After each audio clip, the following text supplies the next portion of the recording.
एक महल में 4 कमरे हैं और केवल एक कमरे में खजाना छिपा है। पहले कमरे के बाहर लिखा है, खजाना यहाँ नहीं है। दूसरे कमरे पर लिखा है, खजाना पहले कमरे में है।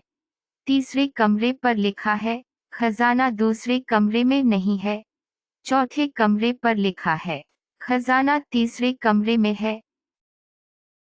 एक टोकरी में कुछ आम रखे हैं। 3 दोस्त बारी बारी से आम लेने आते हैं।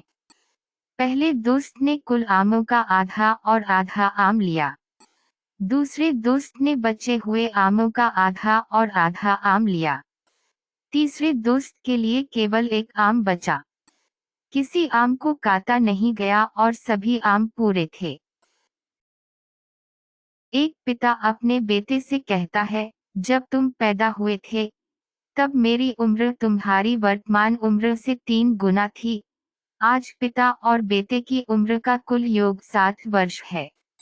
यह मानते हुए कि दोनों की उम्र पूर्ण वर्षों में है, बताइए आज बेटे की उम्र कितनी है?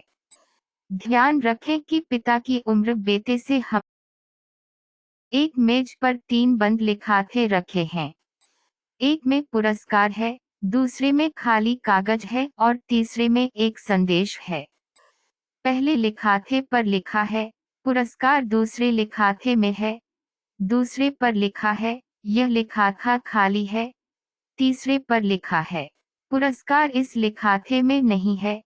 आपको 4 दोस्त एक दौड़ में भाग लेते हैं। आरव भारत से आगे निकलता है। भारत चेतन से आगे रहता है। दीपक आरव से पीछे लेकिन भारत से आगे रहता है। सभी प्रतिभागियों ने दौड़ पूरी की और किसी का स्थान समान नहीं रहा। इन सभी संकेतों के आधार पर पहले से चौथन सही है। तो खजाना किस कमरे में छिपा है?